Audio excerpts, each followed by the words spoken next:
Oh, there. This has been my first video log post for quite a long time now.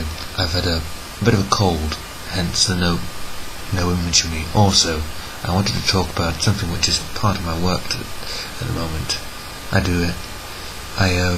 talk a lot about Japanese philosophers, and I'm currently translating the philosophy of, or helping to translate, it should be clear,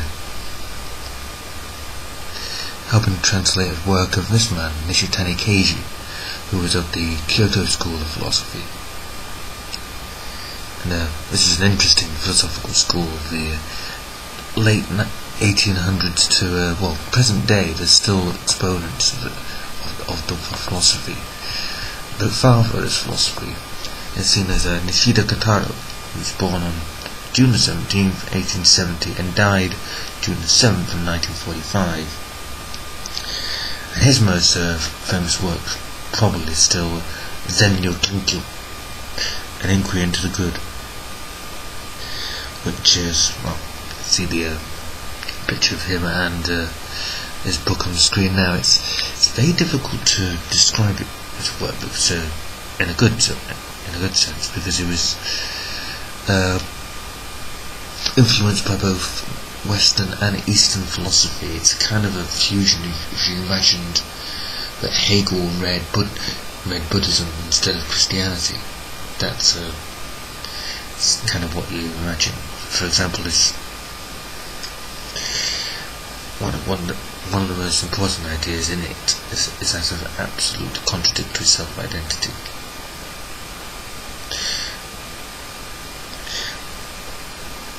But what this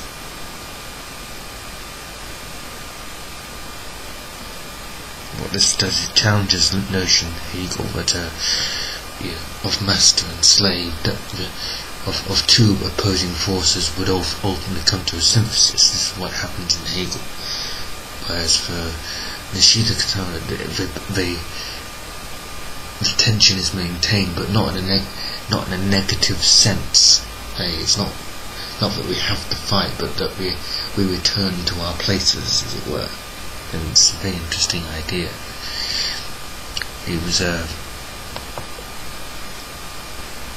I had such a long life as professor of philosophy at Kyoto University, hence the Kyoto School. I was born in Ishikawa Prefecture.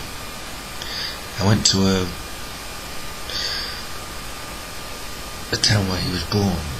It's called Onoki. So it's a museum there, which is wonderful.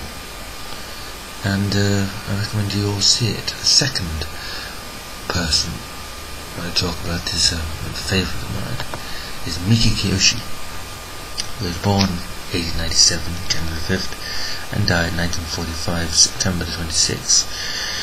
And he was from Hyogo Prefecture.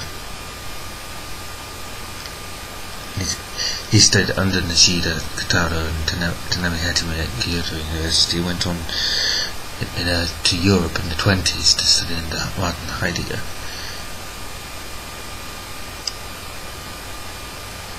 And then, in the 30s he was part of the Showa Kinkyukai, the Showa Research Association. And what was interesting about this man, he was a communist, out and out. There's still some debate about exactly whether he ever moved away from communism, because he was certainly imprisoned in 1945 for hiding a communist Japanese intellectual. And he died of kidney failure September 26, 1945. Ironically, had he just less than a few days, he would have been released. Remember, despite the war ending on August 16th, there was no release of prisoners till much later.